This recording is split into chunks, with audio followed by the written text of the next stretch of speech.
بسم الله الرحمن الرحيم.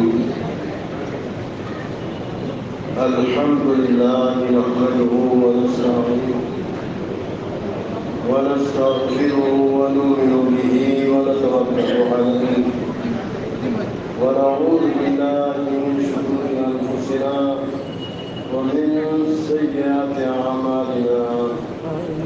من يهد الله فلا مضل له ومن يضلله فلا هادي له ونشهد أن لا إله إلا الله وحده لا شريك له ونشهد أن سيدنا ونبينا وحبيبنا محمدا عبده ورسوله أرسله بالحق بشيرا ونذيرا وداعيا إلى الله بإذنه وسراجا منيرا. وصلى الله تعالى على خير خلقه محمد وآله وأصحابه وبارك وسلم تسليما كثيرا. أما بعد فأعوذ بالله من الشيطان الرجيم. بسم الله الرحمن الرحيم.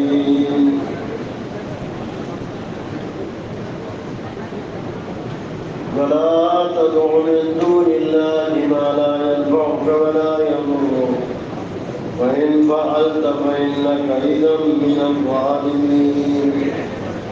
وإن يمسسك الله بضر فلا كاشف له إلا هو وإن يردك بخير فلا راد لفضله يصيب به من يشاء من عباده وهو الغفور الرحيم.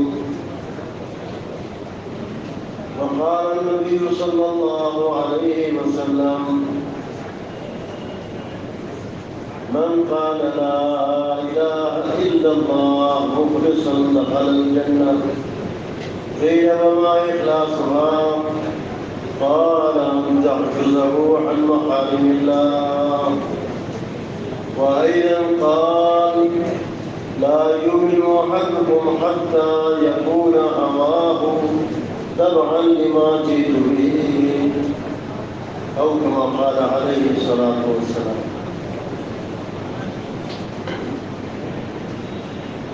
قابل احترام بزرگوں اور بھائیوں، اس وقت میں جن حالات سے امت گزر رہی ہے،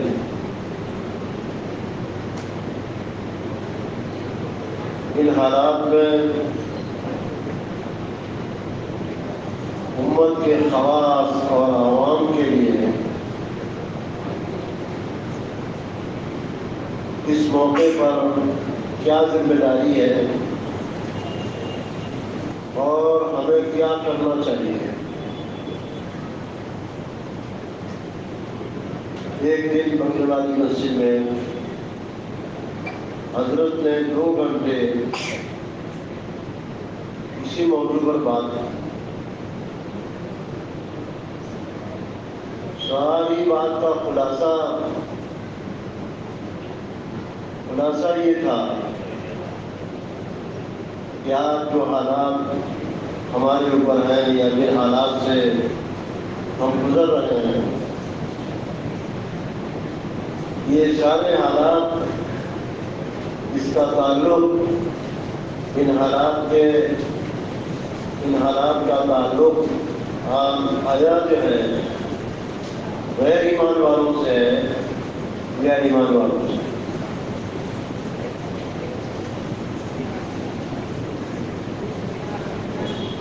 اللہ تعالیٰ نے قرآن کریم میں ارشاد فرمایا: ظہر الفساد فی البر والبحر بما کسبت ایدی الناس۔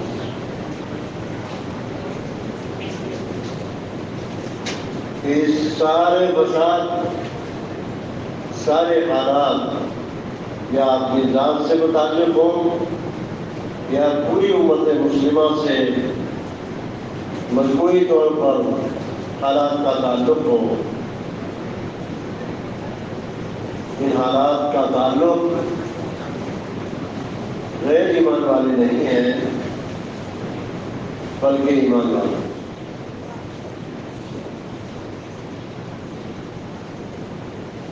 اللہ تعالیٰ نے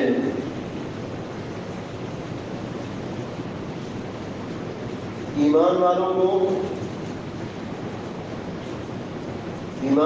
کو ایک ذمہ داری دی ہے۔ حضور اکرم صلی اللہ علیہ وسلم کی پوری امت ان کے اوپر اللہ کی طرف سے ایک ذمہ داری ڈالی گئی ہے۔ سب سے پہلے اس ذمہ داری کی کوتاہیاں اور کمزوریاں اس کی طرف پوری امت کی نظر ہونی چاہیے۔ آج ہم اس ذمہ داری کا حق ادا کر رہے ہیں یا نہیں کر رہے ہیں، اور قرآن اور حدیث اس بات کی طرف ہماری رہبری کر رہے ہیں کہ جو کچھ بھی حالات آئے ہیں ان سارے حالات کا تعلق ہماری اپنی ذات ہے اور ہماری اپنی کوتاہیاں ہیں اور ہمارے اپنے ذاتی گناہ ہیں۔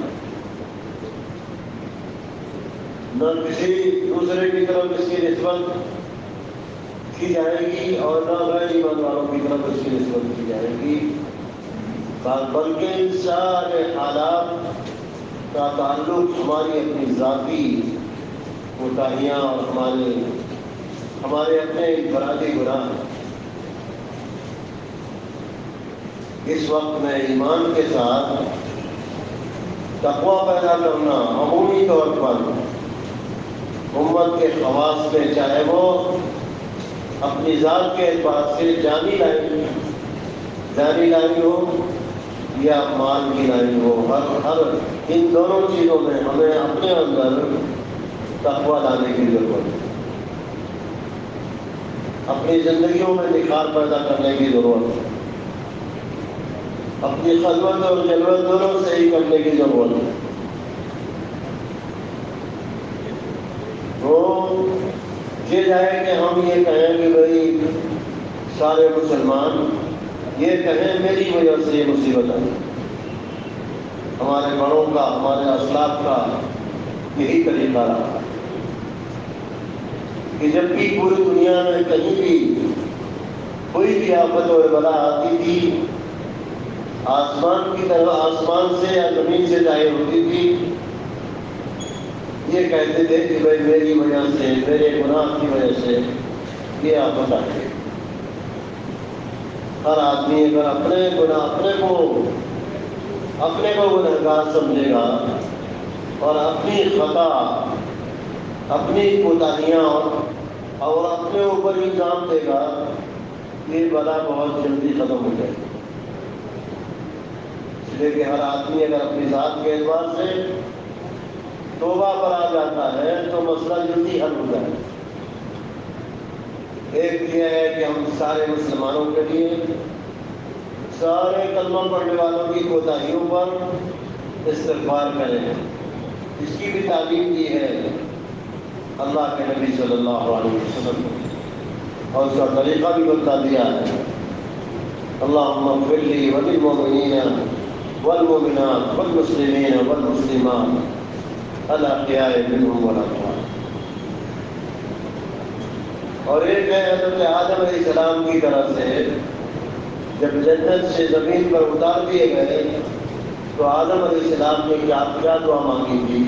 ربنا ظلمنا انفسنا وان لم تغفر لنا وترحمنا لنكونن من الخاسرین۔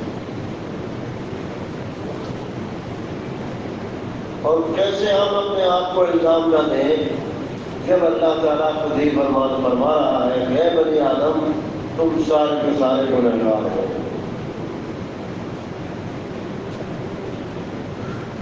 اے آدم کی اولاد تم سارے کے سارے گنہگار ہو، اور تم میں بہترین گنہگار وہ ہے جو اپنے گناہوں سے توبہ کرتے ہیں، اپنے گناہوں سے توبہ کرتے ہیں۔ اس وقت میں امت کے خواص کو بھی اور امت کی عوام کو بھی توبہ پر لانے کی ضرورت ہے۔ بہت بڑی ذمہ داری ہے۔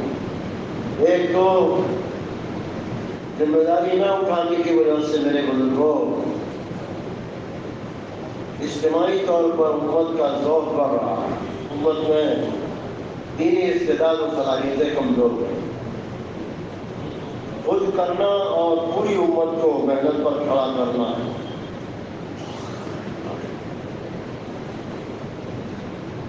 خود کرنا اور پوری امت کو اس ذمہ داری پر کھڑا کرنا ہے۔ حضرت مولانا یوسف صاحب رحمۃ اللہ علیہ فرمایا کرتے تھے کہ جس کام کو اللہ کے نبی صلی اللہ علیہ وسلم نے اپنے صحابہ کو لے کر انجام دیا ہے اور اپنی حیات میں امت کا حق ادا کیا ہے، آج پوری امت مسلمہ مل کر کرے گی، تب جا کر پوری امت کا کسی درجے میں حق ادا ہوگا۔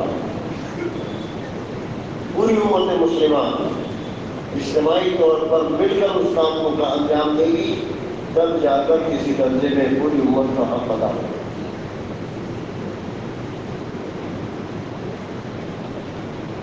اللہ تقاضے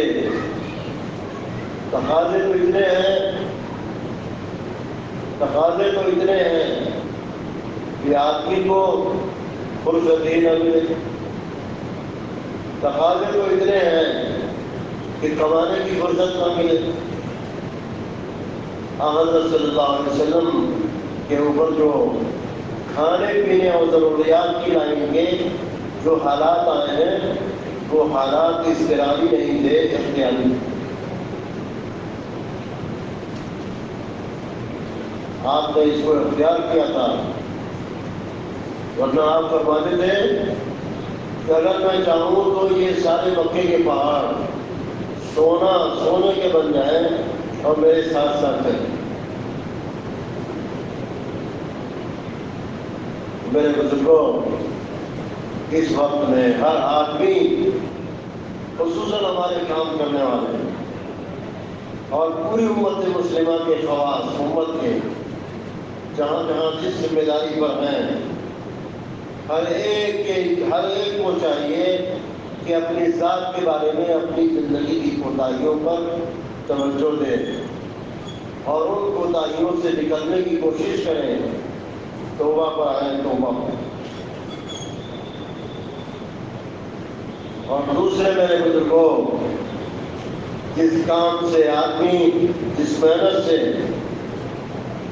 امت کی کھوئی ہوئی استعداد لوٹ جائے اور امت پورے طور پر اطاعت کے ساتھ چلنے والی بنی، اس کے لیے یہ محنت ہے۔ چنانچہ اس محنت کا خلاصہ ہی یہی ہے، ایمان میں کمال پیدا کرنا اور اطاعت کی صفت میں کمال پیدا کرنا۔ ماہیا صاحب فرماتے تھے ہماری ساری تگ و دو نقل و حرکت کا خلاصہ احیاء و جمیع ما جاء به النبی علیہ السلام۔ تو اس پورے دین کو زندہ کرنا جس کو جناب نبی کریم صلی اللہ علیہ وسلم لے کر آئے، پورے دین کو زندہ کرنا اس محنت کی بنیاد ہے۔ نقل و حرکت اللہ کے راستے کی، اس کا کوئی عمل بدل نہیں ہو سکتا۔ اللہ کے راستے کی نقل و حرکت کا کوئی عمل بدل نہیں بن سکتا ہے۔ مولانا یوسف صاحب رحمۃ اللہ علیہ تبوک کے موقع پر 3 صحابی کا، خاص طور سے کعب بن مالک رضی اللہ تعالیٰ عنہ کا سفر میں شریک نہ ہونا حضور کے ساتھ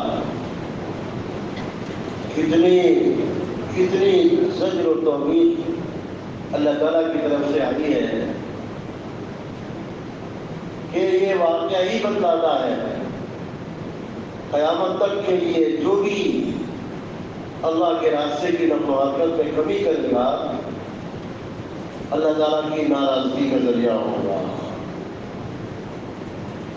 وہاں صاحب فرماتے تھے اللہ کے راستے کا خروج نہ کرنا اللہ تعالیٰ کی ناراضگی کا ذریعہ ہے،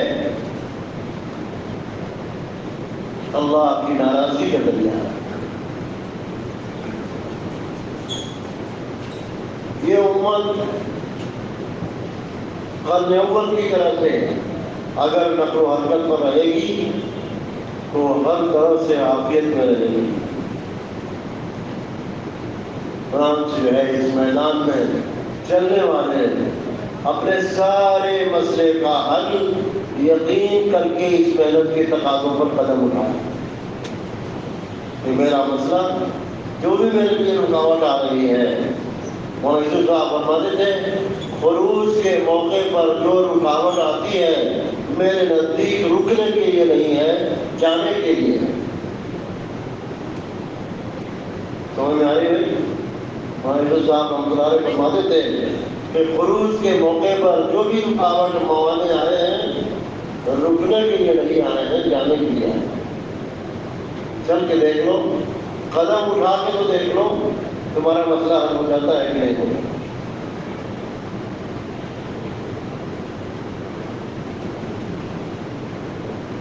وہاں سے خاصا فرماتے تھے اپنے سارے مسئلے کا حل یقین کر کے اس کام کو کیا کرو، چاہے اپنے گھر کی تعلیم ہو یا محلے کا درس ہو یا جو ہے کسی ملک میں سفر کرنے کا ہو یا جو ہے اپنے سالانہ اوقات کا۔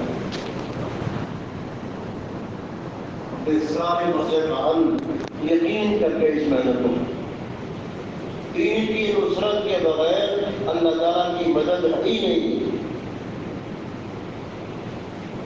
قرآن کی اس آیت کی تفسیر اور وضاحت میں مولانا صاحب نے فرمایا اللہ تعالیٰ نے قرآن کی آیت ایمان والوں کی تسلی کے لیے ہی اتاری ہے۔ یا ایھا الذین آمنوا ان تنصروا اللہ ینصرکم ویثبت اقدامکم، کہ جب تم اللہ کے دین کی مدد کرنے کے لیے کھڑے ہوگے تو حالات آنا ضروری ہے، حالات آنا ضروری ہے، گھبرانا نہیں، اللہ تعالیٰ تمہاری مدد کرے گا۔ ان تنصروا اللہ ینصرکم، اس آیت کا مطلب ہی یہی ہے کہ حالات سے گھبرانا مت، اللہ تعالیٰ تمہارے قدموں کو بھی جمائے گا اور تمہاری مدد بھی کرے گا۔ یا ایھا الذین آمنوا ان تنصروا اللہ ینصرکم ویثبت اقدامکم۔ حالات میں قدم اٹھانا دین پر ثابت قدمی کا ذریعہ ہے، دین پر ثابت قدمی حاصل ہے۔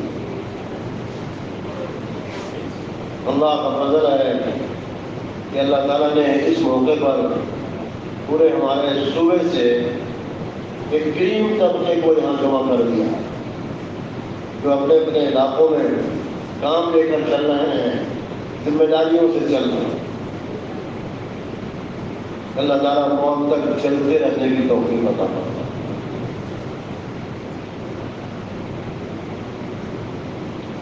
غریب سے غریب آدمی اور کالے سے کالا آدمی، چاہے آدمی اس کا زیادہ حسن و جمال بھی نہ ہو،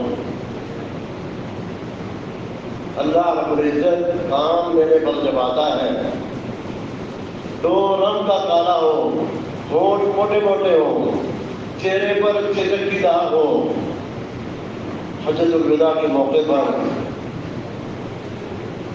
حضرت اسامہ بن زید رضی اللہ تعالیٰ عنہ حضور کے ساتھ تھے۔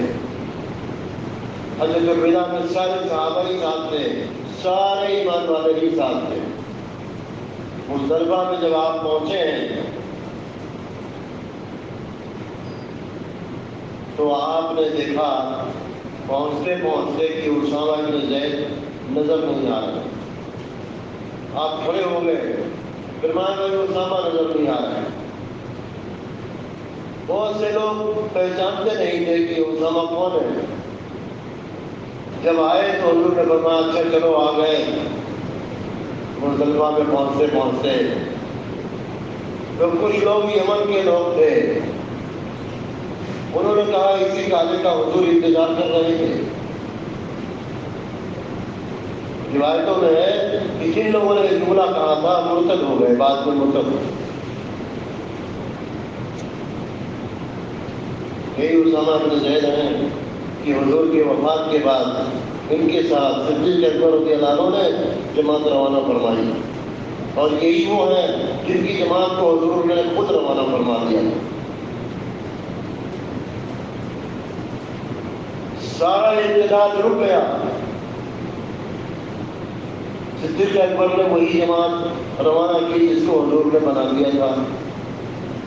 لوگوں نے کہا یہ نوجوان ہیں، ان کے امیر بدل دیا جائے، امیر بدل دیا جائے۔ تو حضرت صدیق اکبر نے فرمایا اسامہ بن زید کے دروازے پر جھنڈا ان کی امارت کا کس نے کروایا تھا؟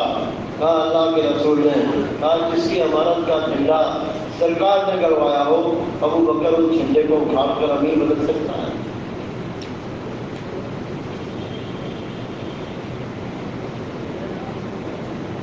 اتنا ضرور کہا صدیق اکبر نے کہ نکلنے میں بڑی دیر ہو رہی ہے، اتنا تیز چلنا کہ ساری دیر پوری ہو جائے، تو جتنا سفر 3 دن میں ہو سکتا ہے ایک دن میں کیا ہے۔ ایک جماعت کو 3 جماعت، ایک جماعت کو 3 جماعت اللہ تعالیٰ نے لوگوں پر دکھائی، اور سارا امتداد رک گیا، اور ساری جرأتیں لوگوں کی کمزور پڑ گئی، ساری جرأتیں کمزور پڑ گئی۔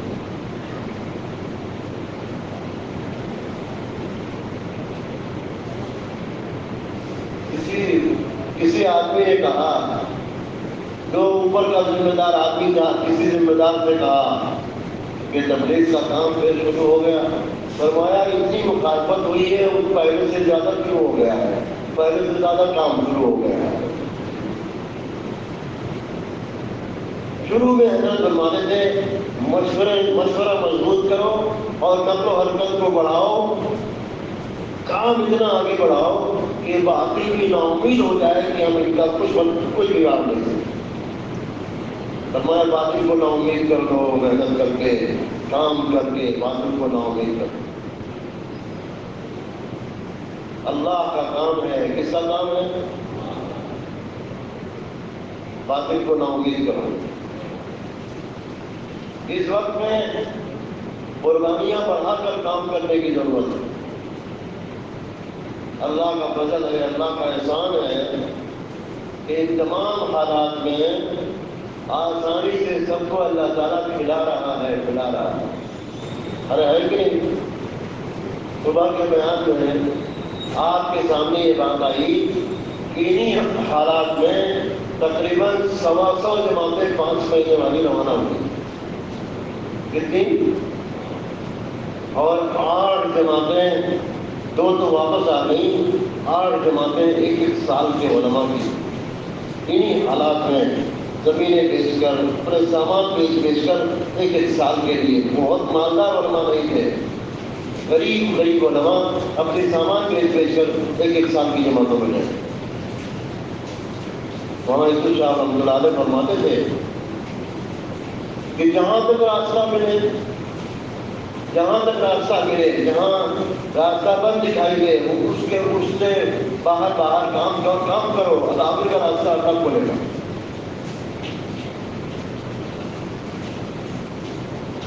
اس وقت میں میرے بزرگوں، ہمیں کثرت سے استغفار کرنے کی ضرورت ہے، اور اپنی زندگی کی کوتاہیوں پر، کمی پر نظر کر کے ہمیں اپنی گناہوں سے نکلنا ہے اور اپنی کوتاہیوں سے نکلنا ہے۔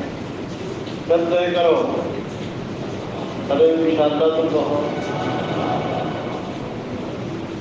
جب اللہ تعالیٰ ہی فرما رہے ہیں کہ اے آدم کی اولاد تم سارے کے سارے گنہگار ہو، تو شیطان کیسے ہم کو سمجھا دے گا کہ تم گنہگار نہیں ہو؟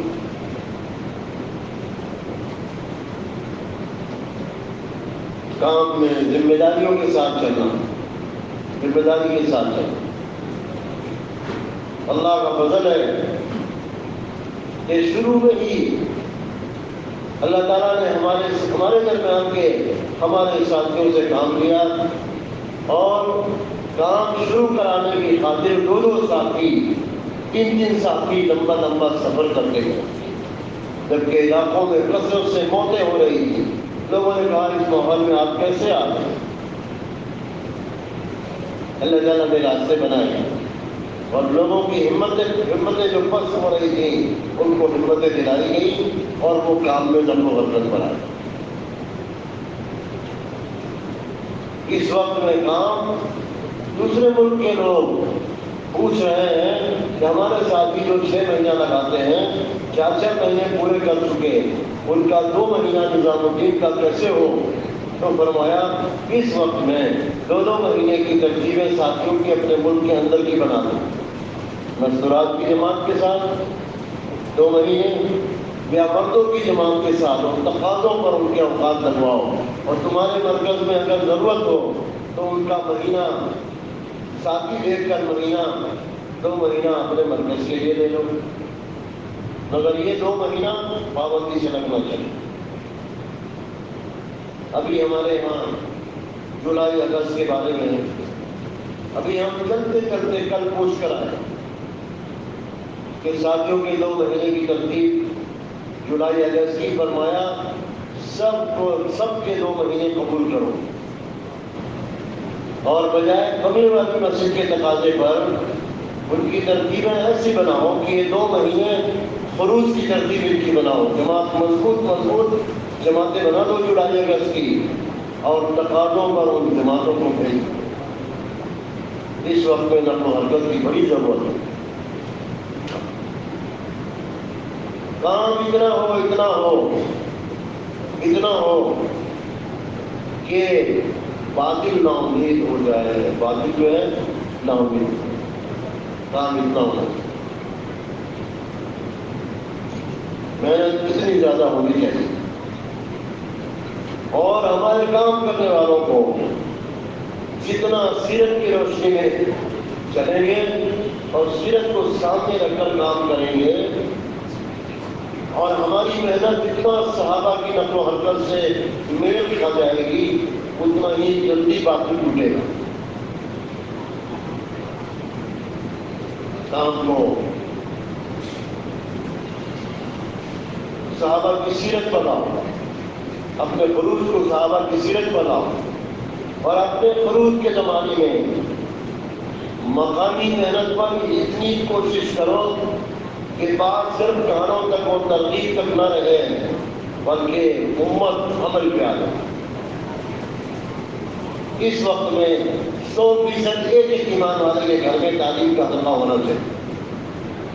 میں نے چاہتی ہے یہ بات مولانا صاحب فرماتے تھے، ہماری دعوت کانوں تک بات پہنچانے کی نہیں ہے، ہماری دعوت بات دلوں تک پہنچانے کی ہے کہ آدمی دل پر لے کر کرنے کے لیے تیار ہے،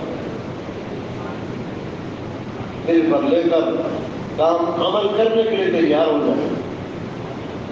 ہماری نکلنے والی جماعتیں مقامی کام پر بھی بہت زیادہ زور دیں اور اس کو شروع کرانا۔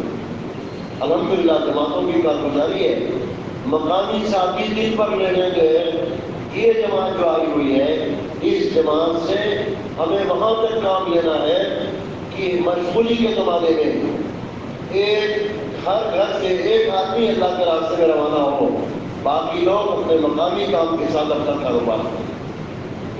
دوسرے، فرصت کے زمانے میں گھر میں ایک آدمی ہو مردوں میں سے، باقی سارے باتیں فرض اللہ کے راستے میں ہو۔ مقامی لوگ اس کو دل پر رہے، یہ جماعت اس وقت تک اس مسجد سے واپس نہیں ہوگی جب تک کہ ہمارے محلے کے اس مسجد کے ماحول میں ہر گھر میں تعلیم شروع نہ ہو۔ یہ مقامی لوگوں کی ذمہ داری ہے۔ ہمارے بڑے کام کرنے والے کہتے تھے، کہا کرتے تھے، آنے والی جماعت اگر جو ہے مقامی لوگ ان کی نصرت نہ کریں گے تو فرماتے تھے صحابہ کی جماعت آ جائے گی جب بھی کام نہیں ہوگا۔ اگر مقامی لوگوں نے ان کی باتوں کو دل پر لے کر اور مل جل کر کام کیا اور کرایا نہیں تو یاد رکھیے کام نہیں ہوگا۔ اس وقت میں میرے بزرگوں ہر مسجد کے ماحول میں 100% ہماری دعوت قائم کرنا اور 100% ایک ایک ایمان والے کو مسجد میں لانا، مسجد سے جوڑنا، تاکہ اندر اندر جو دروازے سے جو مسلمان گناہ کر رہا ہے اس گناہ سے نکل جائے۔ ہمارے حضرت یہ فرما رہے ہیں امر بالمعروف، صحیح بات کو کہہ دینا، کان تک پہنچا دینا، یا نہی عن المنکر راستہ چلتے ٹوک دینا، اس کا نام امر بالمعروف نہیں عن المنکر۔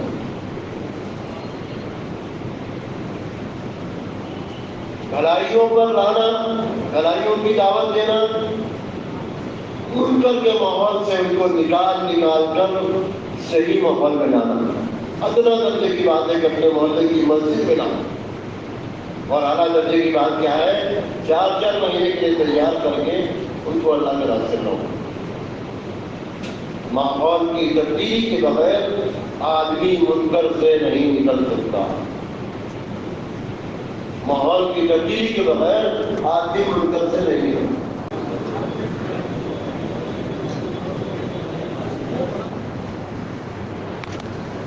ایک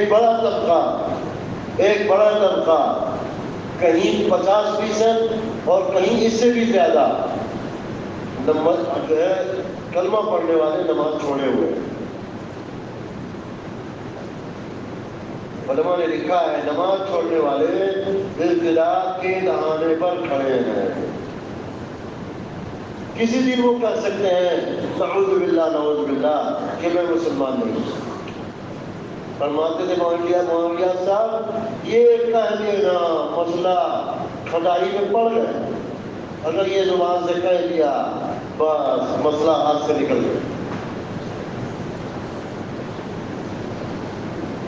100% نماز پر لانے سے اس کی امید ہے کہ آدمی گناہ سے نکل جائے گا۔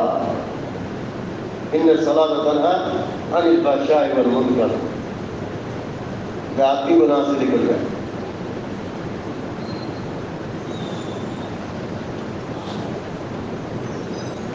کسی کے اوپر آفت آ جائے اور آدمی اس کی بھینس کو اور اس کی بکری کو دوشی ٹھہراوے کہ بھئی آپ کے اوپر تو یہ مصیبت آئی ہے بکری کی وجہ سے آئی ہے، یہ بھینس کی وجہ سے آئی ہے، تو آپ اس کو تسلیم کر لیں گے؟ ارے بولو،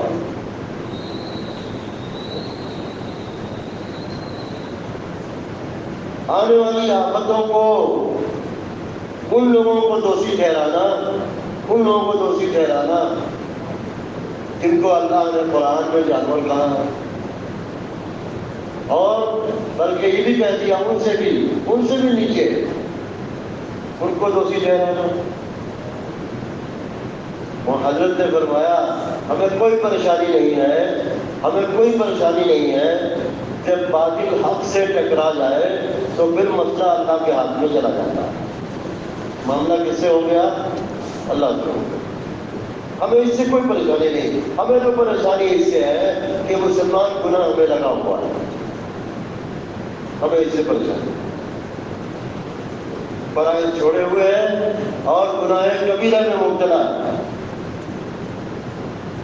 گناہ کبیرہ توبہ پر آدمی ماحول کی تبدیلی بغیر توبہ پر نہیں آئے گا، ماحول کی تبدیلی بغیر توبہ پر نہیں آئے گا۔ ہر مسجد سے محنت کو زندہ کرنے کی ضرورت ہے تاکہ عمومی طریقے پر ایک آدمی پر ایک فرد پر محنت ہو جائے، عمومی طور پر۔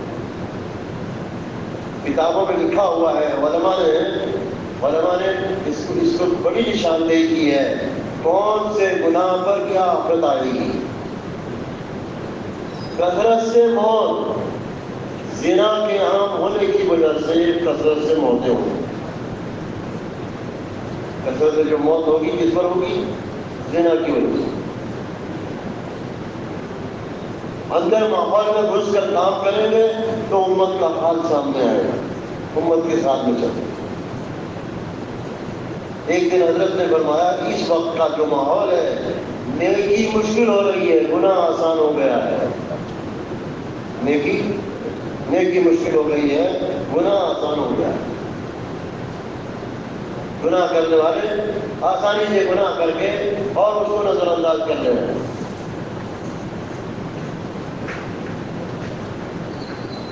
میرے بزرگوں، کس قدر امت میں چلنے پڑنے کی ضرورت ہے، نقل و حرکت کتنی زیادہ ضروری ہے۔ باعث زیور میں حضرت مولانا تھانوی رحمۃ اللہ علیہ نے امام فروخ اور ربیع الرائے ان کے بیٹے کا واقعہ لکھا ہے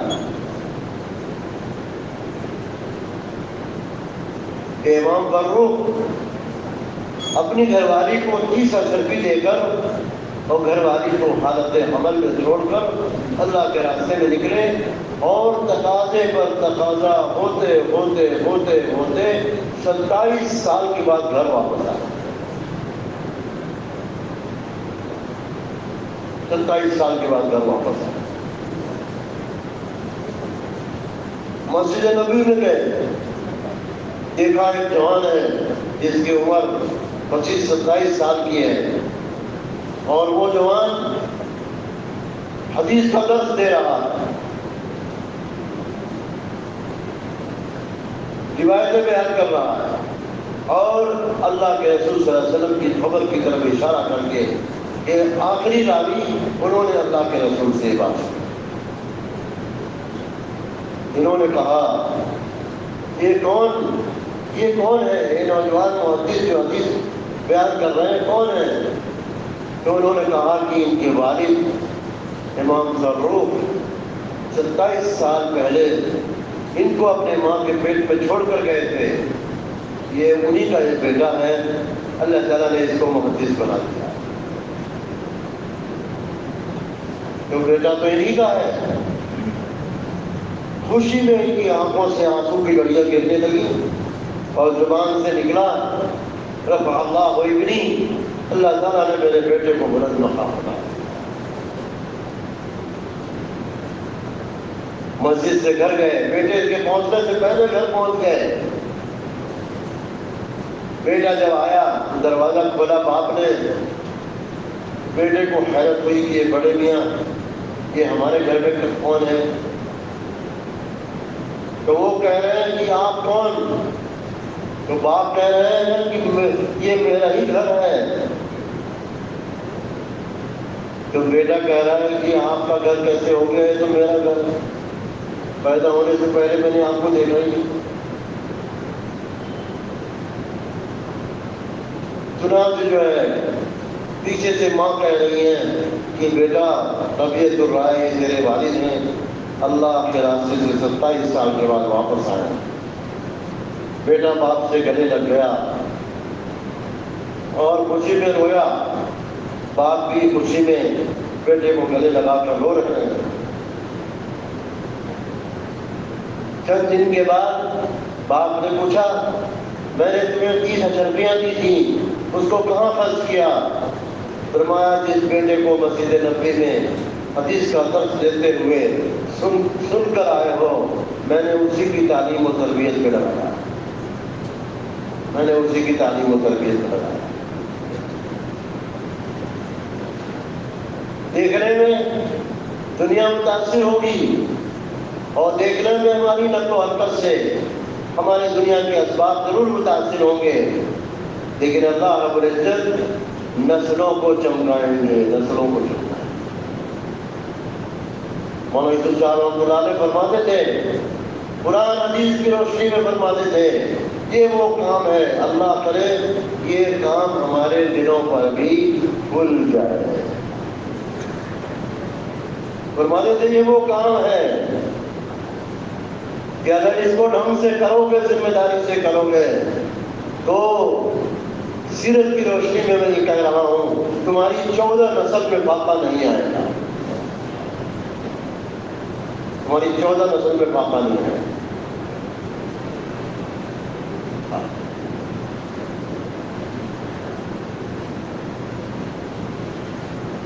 حضرت خضر کے پاس موسیٰ علیہ السلام کو اللہ تعالیٰ نے جب بھیجا تھا یہ بتانے کے لیے کہ تم سے بھی زیادہ جاننے والا میرا ایک بندہ ہے، جب تم نے کہہ دیا تھا کہ روئے زمین پر تم سے زیادہ میں ہی جاننے والا ہوں، اس واقعے میں قرآن کریم میں اس کا ذکر ہے، اور اس واقعے میں 3 واقعات پیش آئے تھے جس میں موسیٰ علیہ السلام کو بہت زیادہ پریشانی ہوئی۔ اس میں ایک دیوار تھی، ایک آبادی سے گزر رہے تھے، ایک دیوار جھکی ہوئی تھی، گرنے کی طرف جا رہی تھی، اس دیوار کو سیدھا کر دیا تھا۔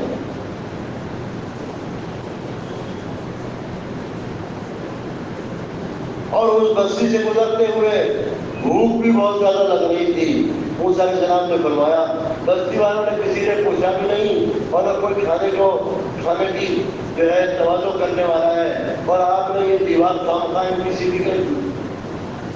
آخر میں ساری وجہ بتلائی تھی، اس میں ایک وجہ یہ بھی بتلائی تھی ان کے لیے 2 یتیم بچوں کا مال اس دیوار کے نیچے ہے، اگر یہ وقت سے پہلے دیوار گر جاتی تو یہ مال دوسروں کے قبضے میں آ جاتا، بچے چھوٹے ہیں اور یہ ان کا مال ہے۔ میں نے دیوار اس لیے سیدھی کی کہ بعد میں گرے گی تو یہ بڑے رہیں گے اور اپنے قبضے میں لے لیں گے۔ اور یہ وجہ کیا بتائی کہ ان دونوں کے باپ نیک تھے۔ ان دونوں کے باپ، تفسیر میں لکھا ہوا ہے کہ ان دونوں کے باپ 7 پشت نیک تھے، 7 پشت اوپر نیک تھے۔ ان کے باپ، ان کے دادا نیک نہیں تھے، 7 پشت اوپر ان کے باپ دادا میں کوئی نیک تھا، اس کی نیکی کی برکت سے اللہ تعالیٰ نے ان کے باپ کی عبادت کی۔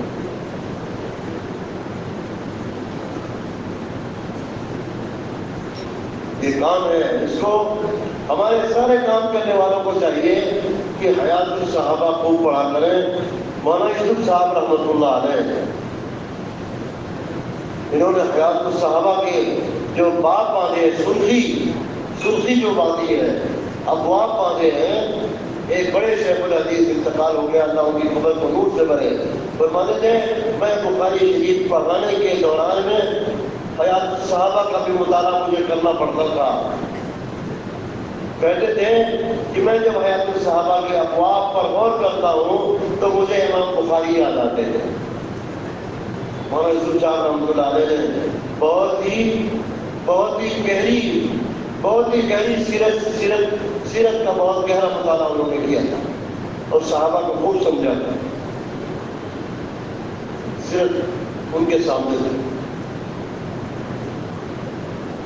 اللہ تعالیٰ نے وہ کتاب حیات الصحابہ، اس کے پڑھنے کے لیے سارے لوگوں سے کہا جا رہا ہے، ہمارے سارے کام کرنے والے اس کتاب کو بار بار پڑھا کریں۔ ایک بڑے ذمہ دار، ایک ملک کے عالم جو بہت اچھے بیانات عربی اردو میں کیا کرتے، ان کا بیان حضرت بھی سنا کرتے تھے مولانا سید خان صاحب۔ ایک دن کہا کہ مولوی صاحب حیات الصحابہ کتنی مرتبہ پڑھی؟ فرمایا جی میں نے 4-5 مرتبہ پڑھی ہے۔ فرمایا کافی نہیں ہے، جب تک پوری کتاب تم 10 مرتبہ نہیں پڑھو گے صحابہ کی زندگی سے مناسبت نہیں پیدا۔ اور پھر کہتے کہہ دیا اجی ہم تو اس کتاب کو اڑاتے پلاٹتے 50 مرتبہ سے زیادہ ہم نے اس کتاب کو پڑھا۔ ہمارے ایک دوست کہنے لگے کہ میں نے مولانا سید خان صاحب کو جب دیکھا اور ان کی زندگی اور صحبت میں جب ہم کچھ دن رہے تو ہمیں تو یہ محسوس ہوا کہ امام غزالی کو پڑھا کرتے تھے، اس زمانے کا امام غزالی یہ آدمی ہے، اس زمانے کا امام غزالی مولانا سید خان صاحب نے کہا۔ انہوں نے مولانا الیاس رحمۃ اللہ علیہ کی صحبت پائی اور محنت کے میدان میں عمومی کام سے آگے بڑھے تھے۔ عمومی کام کرتے کرتے ہم سے کہنے لگے کہ دوسرا لفظ ہم تو کھیڑا گانج سے جب اپنے گاؤں سے 17 کلومیٹر دور ہم سائیکل سے دوسرا گز کرنے جاتے تھے۔ اس محنت کے جو عمومی اعمال ہیں سارے اعمال تربیت ہیں، اور اعمال تربیت اللہ کا تعلق پڑھانے میں بھی بہت زیادہ اثر رکھتے ہیں۔ اللہ کا تعلق پڑھے گا،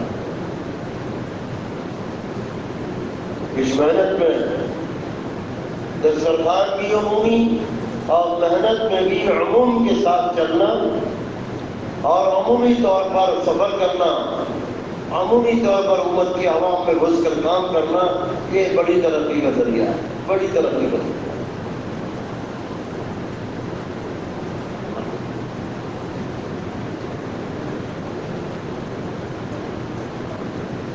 اپنے مقام پر جب ہوں، خروج میں جب ہوں، تو عمومی کاموں میں خود اپنی سعادت سمجھ کر لگنا چاہیے، محنت کے عمومی اعمال۔ تو میرے بزرگوں، اللہ جل شانہ و مروانہ نے اس دور میں ہمیں قرن اول کا کام ادا فرما دیا ہے، قرن اول کا کام۔ اس مبارک محنت میں اجتماعیت کے ساتھ چلنا، اپنے کام کرنے والے معذورین جو زیادہ نقل و حرکت نہیں کر پا رہے ہیں، ہاں، اپنے ان بڑوں کو بڑا بنا کر کام میں چلنا، بڑوں کو بڑا بنا کر کام کرنا، اور ہمیشہ اپنے آپ کو اس محنت میں کم جاننے والا سمجھ کر چلنا، کم جاننے والا اپنے آپ کو سمجھ کر اس محنت میں چلنا۔ جتنا اس مبارک محنت میں لا ادری کے ذہن سے چلیں گے، اللہ تعالیٰ اس کام کی حقیقت کو دلوں پر کھولیں گے، کیونکہ یہ کام فرایات اللہ کا ہے، اللہ کے رسول صلی اللہ علیہ وسلم کا۔ محافظ صاحب نے ذمہ دار کو خط لکھا، اس خط میں کام کی طرف توجہ دلاتے ہوئے آخر میں یہ بات لکھی کہ اس محنت میں دن میں اپنے آپ کو محنت میں لگایا جائے، اور رات کی تہجد میں اور رات کی دعاؤں میں رو رو کر اللہ تعالیٰ سے اس محنت کے بارے میں، اس محنت کو اپنے دل پر کھلوائیں۔ یا اللہ اپنے بدل سے اس محنت پر ہمیں انشراح نصیب کرنا، کام ہمارے دلوں پر کھل جائے۔ کام میں جتنا بصیرت ہوگی، کام میں جتنا دل کھلے گا، اتنا ہی استقامت حاصل ہوگا، اتنا ہی استقامت حاصل ہوگا۔ تو کام میں چھوٹا بن کے چلنا، ذمہ داریوں کے ساتھ چلنا، کام میں چھوٹا بن کر چلنا اور ذمہ داریوں کے ساتھ چلنا، یہ کام میں بڑی ترقی کا ذریعہ ہے۔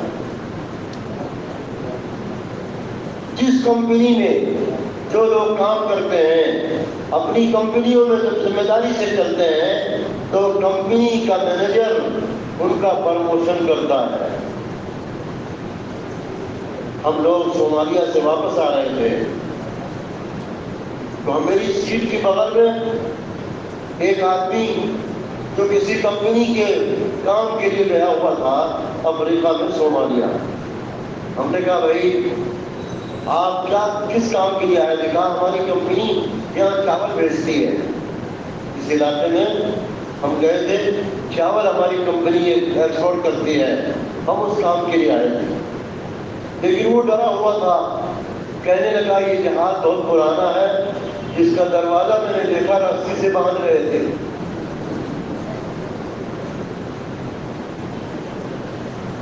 تو غیر ایمان والا تھا۔ میں نے کہا کہ اس نے کہا کہ پتہ نہیں کہاں گر جائے، یہ جہاز پتہ نہیں کہاں گر جائے، دروازہ جب رسی سے باندھ رہے ہیں تو پتہ نہیں اندر کا کیا حال ہے۔ تو میں نے کہا کہ یہ جہاز جس کو رسی سے باندھا گیا ہے، اس کا بھی وہی حال ہے، اور جس کا بھی جو بہت اچھے حالت میں جہاز ہے اس کا بھی وہی حال ہے، کہاں گر جائے کچھ پتہ نہیں۔ اس لیے جہاز نہیں پہنچاتا بلکہ مالک پہنچاتا ہے۔ میں نے ان سے کہا کہ جہاز نہیں پہنچائے گا، وہ تو اوپر والا ہی پہنچائے گا، اس میں گھبراؤ مت۔ تو کمپنی کا کام، ایک غریب آدمی کمپنی کا کام کر رہا ہے، ذمہ داری سے کر رہا ہے، تو کمپنی اس کو ہوائی جہاز سے اپنی کمپنی کے کام کے لیے افریقہ میں بھیج رہی ہے۔ جو ذمہ داری سے کام کرتا ہے کمپنی اس کا پروموشن بھی کرتی ہے. تو ملکوں میں کام کرنا چاہتے ہیں اور وہاں سے خط لکھتے ہیں، اپنے گھر والوں کو فون کرتے ہیں کہ ہمارا پروموشن ہو گیا ہے، پہلے ہم فلاں فلاں کام کرتے تھے، ہم کو اوپر کا کام دے دیا گیا اور ہماری پگار بھی بڑھا دی گئی. پگار بھی ایسے یہ کام ہے. یہ کام بہت بڑی کمپنی کا کام ہے اور اس کمپنی کا ذمہ دار اللہ ہے. کون ہے؟ اس کمپنی میں جتنا ذمہ داری سے کام کریں گے اللہ رب العزت ہم سے آگے کا کام لیتے جائیں گے اور پروموشن بھی کریں گے اور آگے پگار بھی بڑھا دیں گے. کیا کریں گے؟ پگار کو اتنی بڑھا دیں گے کہ ساری دنیا میں جانے کے لیے راستہ ہموار ہو جائے گا. ساری دنیا میں بھائی لوگوں کو خرچہ کہاں سے ملتا ہے؟ کمپنی دیتی ہے. کون دیتی ہے؟ ہاں، اللہ تعالیٰ جس بندے سے کام لے گا فیصلہ کر لے گا اللہ تعالیٰ اس سے کام لے گا. مشورے میں طے ہوتا ہے، مشورے میں طے ہوتا ہے اور وہ آدمی بھی قبولیت کے درجے پر پہنچ رہا ہے. سفر کے شروع ہونے سے پہلے انتظام نہیں تھا، سفر شروع ہونے سے پہلے اللہ تعالیٰ نے انتظام کیا. پڑوس میں ایک مصروعات کی جماعت بنی، ایک جوڑا ان کے پاس بیچاروں پر خرچہ نہیں تھا اور بہت دور کے ملک کی جماعت بنی تھی. تو کہہ رہے بھائی اب آپ وہاں مرکز کہاں کو جاؤ گے؟ گھر ہی رہو. کہا نہیں. خاتون نے کہا کہ ہم اتنی طاقت رکھتے ہیں کہ مرکز چلے جائیں، ہم دونوں مرکز چلے جائیں. اور مرکز سے جب آپ لوگ جانے لگے ایئرپورٹ کی طرف تو ہم رک جائیں گے. تو جب وہ ایئرپورٹ کے لیے روانہ ہوئے تو ایک جگہ پتھر پر بیٹھ کر بیوی رو رہی ہے، ایک جگہ شوہر رو رہا ہے اور یہ جماعت روانہ ہو رہی ہے ایئرپورٹ کی. پتہ نہیں کہاں سے فرشتہ جیسا آدمی آیا، کہنے لگا روئیے نہیں. خاتون سے بھی کہا پھر نہ روئیے، تھوڑی دیر ٹھہریے. ایک دم وہ آدمی آیا پورا خرچہ لے کر اور دے کر بھاگ گیا. کہنے لگا آپ جلدی سے چلے جاؤ ایئرپورٹ. وہ لوگ کہنے لگے ارے بھائی کہاں سے آ گئے؟ کہنے لگے جی اللہ نے ہمارا انتظام کر دیا. ایئرپورٹ میں جا کے ٹکٹ بنا اور انہیں کے ساتھ روانہ. کام کرنے کی طرف تیار تو ہو دل سے. اللہ کا کام کرنے کے لیے اگر ہم کام کی ذمہ داری اڑیں گے تو اللہ تعالیٰ کام بھی لیں گے اور اللہ تعالیٰ انتظام بھی کریں گے. کیا کریں گے؟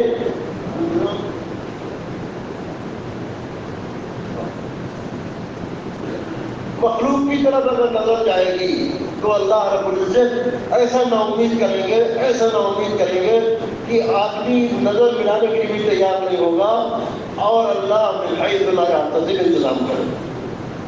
من حیث لا یحتسب انتظام. یہ کام خالق کے سہارے چلنے کا ہے. مخلوق کے سہارے تھوڑے دن بھی نہیں چل سکتے.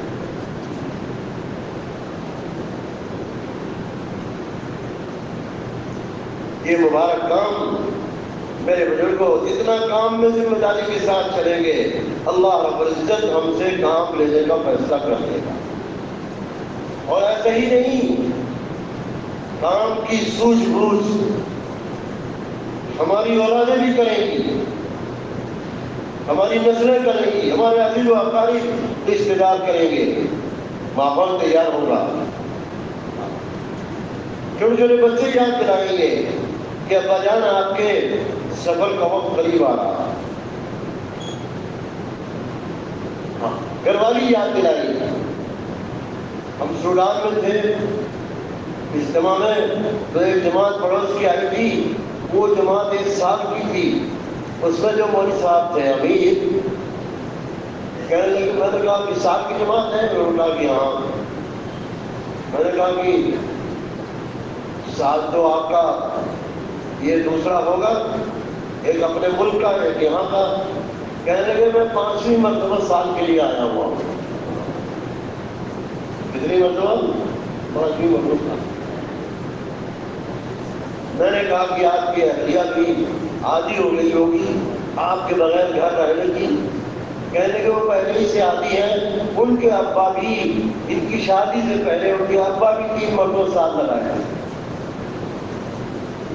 تو 8 مرتبہ، 8ویں مرتبہ یہ شوہر کو بھی دیکھ رہی ہیں کہ ابا بھی 3 مرتبہ سال میں گئے اور ہمارے شوہر بھی 5ویں مرتبہ سال میں آیا ہوا.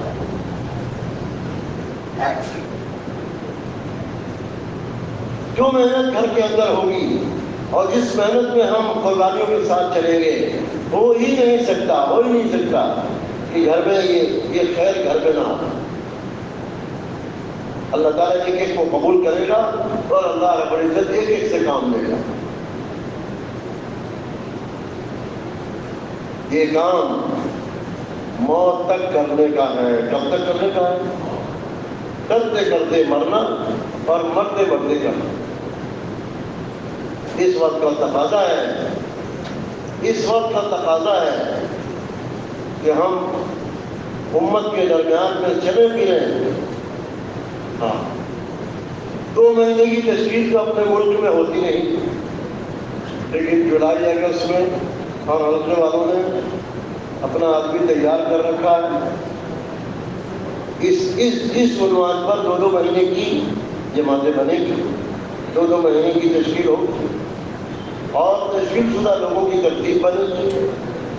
بہترین موقع ہے ذمہ داروں کا جماعت کی شکل میں چلنا پھرنا اور جہاں طے ہو جائے. میں تو اس کو ترجیح دیتا ہوں کہ صبح یوپی میں ہی سارے ساتھی میرے صبح یوپی میں تھے اور اپنے عملے کو زیادہ سے زیادہ قربانیوں کے لیے تیار کریں، محنت پر چلیں. اگر اس موقع پر اہتمام کر لیا گیا باہر کی آنے والی جماعتوں کے ساتھ بھی اور اپنے مقام کی روزانہ کی محنت پر بھی، اس وقت میں حضرت کے اوپر اس کا بڑا غلبہ ہے کہ مسجدوں میں روزانہ کی محنت کے اعتبار سے 2.5 گھنٹے کی محنت میں اپنے سمجھدار پڑھے لکھے ساتھی، عالم، حافظ، ایسے ساتھی مسجد میں آنے والے لوگوں کو جن کو نقل اٹھا کر مسجد لائے ہیں، ایک حلقے میں، تعلیم کے حلقے میں، سیکھنے سکھانے کے حلقے میں ایک طرف بٹھا دیں اور ایک طرف تعلیم کا حلقہ اور ایمانی مجلس ہو، ایک طرف علم کا حلقہ ہو. ساتھیوں کی آنے والے لوگوں کی اطلاعات سنی جائے، دعائیں قنوت سنی جائے، خود اپنی سنا دی جائے. سورہ فاتحہ. صحیح بات یہ ہے کہ آج جو مسلمان مسجد میں آتے جاتے ہیں، جس ماحول میں جتنا سیکھ لیا انہوں نے اتنا ہی پر وہ جو ہے عنایت کر کے اپنی نمازیں ادا کر رہے ہیں. مسائل سے بھی واقف کرنے کی ضرورت ہے لوگوں کو. ہمارا وضو بھی سنت سے ہٹا ہوا ہے. 3 مرتبہ وضو کے اندر اعضاء کو دھونا آج یہ بھی سنت سے ہٹا ہوا ہے. فرائض، واجبات، سنتیں، مستحبات، اس کی تعلیم امت کی عوام کو دی جائے.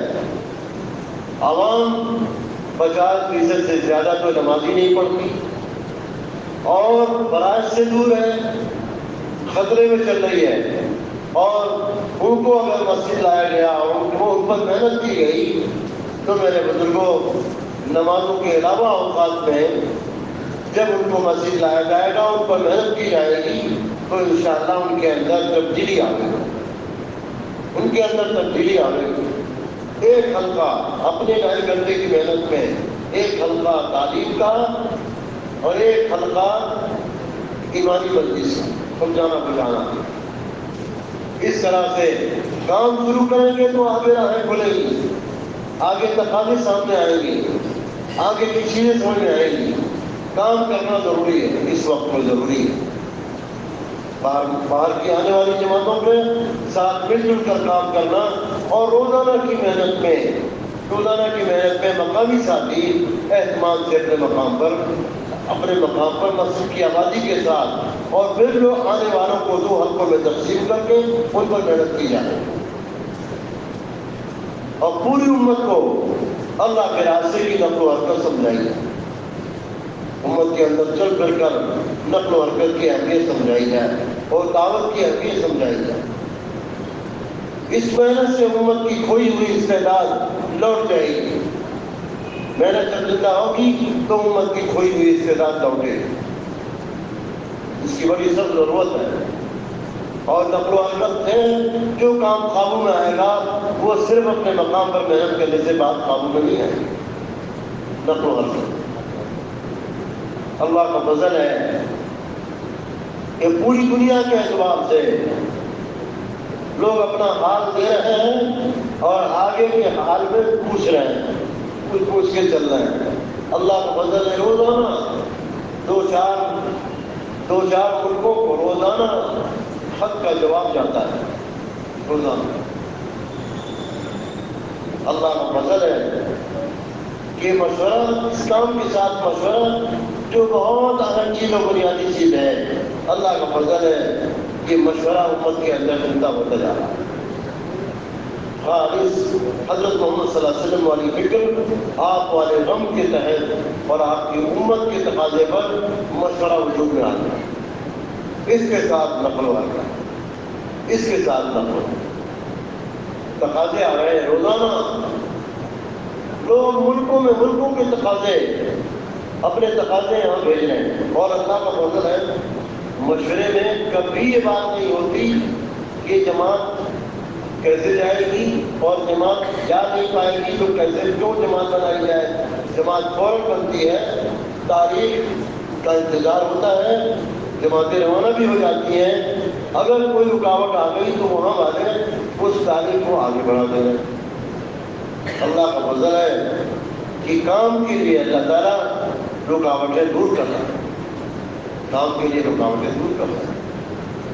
اس لیے میرے بزرگوں، ہمیں خود بھی کرنا ہے اور اپنے عملے کو ساتھ لے کر چلنا ہے، اپنے عملے کو ساتھ لے کر چلنا ہے۔ نئے لوگ پرانوں کے ساتھ جڑ کر چلیں، اور پرانے لوگ نئے لوگوں کو اپنے ساتھ لے کر چلیں، ان کو سراہتے ہوئے لے کر چلیں۔ پرانوں کی مثال دماغ کی ہے اور نئےوں کی مثال ہاتھ پیر کی۔ ہاتھ پیر کے بغیر دماغ کام نہیں کر سکتا، اور ہاتھ پیر دماغ کے بغیر صحیح چل نہیں سکتے۔ اس لیے پرانے حضرات ہر علاقے کے وہ دماغ کی طرف سے ہیں، اور جو عملہ میدان میں زیادہ محنت کر رہا ہے وہ ہاتھ پیر کی طرف سے۔ اجتماعی طور پر پرانے نئے سب مل کر محنت میں چلیں۔ پرانے لوگ نوجوانوں کی محنت کو سراہتے ہوئے ان کی رہبری کرتے ہوئے ان کو نہیں کرتے۔ ہمارا کام تنقید کا بھی نہیں ہے، ہمارا کام تنقید کا بھی نہیں ہے کہ کسی کی کمی نکالنا اور کسی پر جو ہے تنقید کرنا۔ ہمارا کام تو ترغیب کا ہے، ماشاء اللہ ماشاء اللہ۔ ترغیب کے ساتھ یہ کام کرنا ہے اور کرانا ہے۔ کام کرنے والے اپنے گھر والوں سے لے کر گھر کی تعلیم، اس کا ناغہ اپنی ذات کے لیے، اپنے گھر کے لیے بھی نقصان دہ ہے، اور اس کا ناغہ پوری امت مسلمہ کو نقصان پہنچائے گا۔ بچے آج چھوٹے ہیں کل بڑے ہو جائیں گے، بچیاں آج چھوٹی ہیں کل بڑی ہو جائیں گی، بچے باپ بن جائیں گے، لڑکیاں جو ہے ماں بن جائیں گی۔ اگر گھر میں تعلیم ہے اور گھر کے اندر ماحول و محنت ہے تو انشاءاللہ ان کے ذریعہ ان کی اولادوں میں دین جائے گا، ان کی اولادوں میں دین جائے گا۔ اس لیے میرے بزرگوں اور بھائیوں، ہمیں اہتمام کے ساتھ، قربانیوں کے ساتھ چلنا ہے۔ اور آج یہاں جتنے لوگ آئے ہیں، اللہ رب العزت آپ سے کام لینا چاہتا ہے۔ کریں گے؟ بہت دھیرے دھیرے بولنا ہے، کیا بات۔ جو لوگ یہاں آئے ہیں وہ یہ سمجھ لیں کہ اللہ تعالیٰ ہم سے کام لینا چاہتا ہے، تو ہم کو بھی کہنا چاہیے کہ ہم بھی اللہ کا کام کرنے کے لیے تیار ہیں۔ پہلی تشکیل 4 مہینے کی، 4 مہینے کی۔ دوسری تشکیل ان لوگوں کی جو ہمارے ساتھی 2 مہینے کا وقت دیے ہوئے ہیں، وہ بھی اپنا کھڑے ہو کر نام تازہ کریں۔ 4 مہینے کی جماعتیں بنا کر مشورے کے ساتھ ملک کے اندر کرنا ہے۔ اس کے لیے فرمایا کون کون تیار ہے؟ 4 مہینہ